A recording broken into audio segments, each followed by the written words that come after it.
Ahojte, takže ako to je s odlivom v Egypte aj inde myslím, aj v iných krajinách primorských.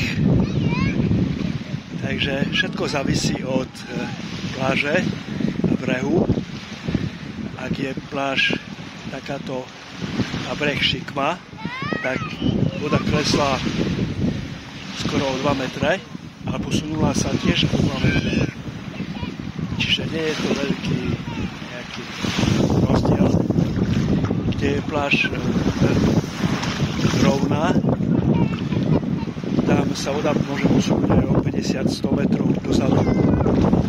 A ešte ten dno sa môže zmeniť na nejaké kamenisté, koralové, alebo je tam hneď hĺbka.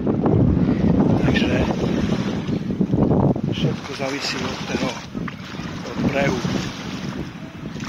Tu cítime rozdiel v tom, že voda, ten pás je pod kolena vlastne, ale to nevadí, lebo stále je piesok a dá sa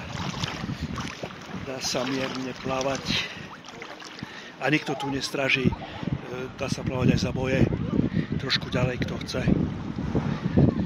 až kto chce. Čo je tu ešte? Sme v stredisku Saraga, hotel Lotus Bay, a na tejto pláži sú 3 také koralové kopčeky, kde sú rôzne rybky, čiže to je také šnorchlovanie v malom, menšom. Ale boli sme aj na výlet, kde bolo veľa koralov a rybky podobné, len všetko v väčšom množstve.